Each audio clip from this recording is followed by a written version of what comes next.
I love a fairy tale with a thirsty princess, and I think you'll love this one too. Fucked up fairy tales with Liz. Ding!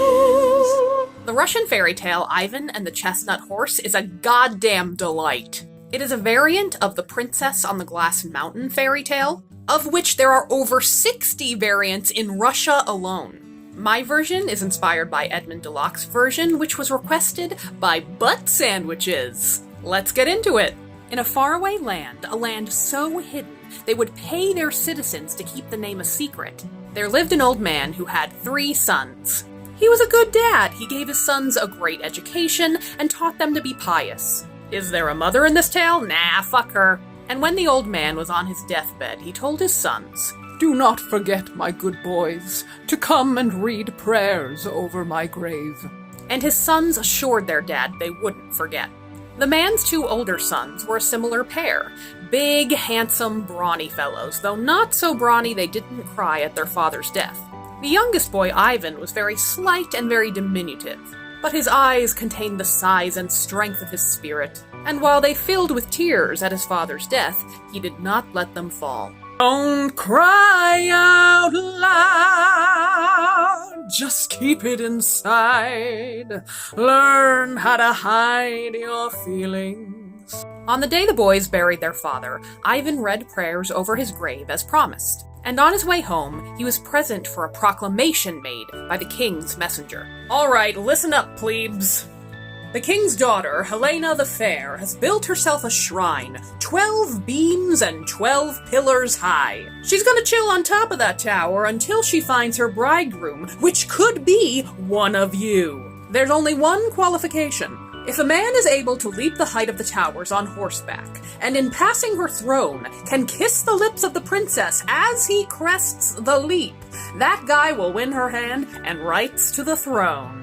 This was announced in every county that the kingdom encompassed, and all the young lads of the land began conniving how on earth this feat could be accomplished. For the princess, as you heard, was very fair indeed. When Ivan's brothers heard the proclamation, they each decided that he himself would be the one to win the princess's hand. They didn't even consider Ivan in this because they considered him such an unimpressive fellow. And that didn't really matter because Ivan had other things on his mind. Brothers, our first concern should be attending to prayers at our father's grave, as we promised. Why don't we divide up the task daily?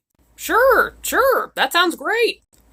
Here's the thing. Father gave me the farm, and it's gonna take me all week to make sure things are up and running over there. Yeah, and I need the other half of the week to tie up some loose ends on the other half of the estate. All right, that's understandable, I suppose. I can take care of prayers for a week while you two figure stuff out, and then you can pick it up after. Sure thing, bro. The brothers went their separate ways, and while Ivan fulfilled the duties that they had promised their father, the older boys began training their horses for the big day. They also began a beauty regimen which included dental work and hair dyeing, and they diligently rehearsed tongue twisters. They didn't spare a single thought for Ivan or their father. At the end of 7 days, Ivan met up with his brothers. So, who's going to take up the next shift? Look, it's not that I don't want to, but the family business is really consuming me these days. Seriously, do you think we have time to watch the grass grow over Dad? You're different, Ivan. You're not a social guy. You're no man of means. I agree, Ivan. You got no ambition. You should just keep doing what you're doing. All right, I'll keep it up another week. The elder brothers continued their regimen of horse training, makeovers, and kissing exercises, to the point that they were neglecting meals for themselves and for their horses. And when the 3rd week came around, they still had a mountain of excuses. I've got fields to till, seeds to sow, bills to pay, supplies to pick up. True. Did your mustaches get fuller? Did they? And you dyed your hair, right? I think it's just all the time we've been spending in the sun. So you haven't been spending the last few weeks preparing for the princess's challenge? Are you kidding me with my to-do list? Seriously, where is the time? I'll take another week at Dad's grave. The 4th week, Ivan's brothers didn't even show up, they just sent their regrets. And despite all their preparations, it will be no surprise to you that the brothers failed at the task, along with every other contender who tried. And while each and every man and horse leapt in vain, Ivan was busy reading prayers at his father's headstone. But the very same night his brothers had failed at the task, Ivan suddenly felt a great emotion take him over. I must look upon Helena the fair. The thought consumes me. Upon these impassioned cries, Ivan's father rose from the grave, shook the dirt off himself, and stood before Ivan. Don't cry, my boy. Ah! Oh, geez, don't be afraid, Ivan. I've risen from the dead with good news. You've fulfilled my dying request, so I'm here to help you with your wish. Ivan's dad drew himself up to an impressive stature and called out. In return came the distant beating of horse hoofs. Hoofs?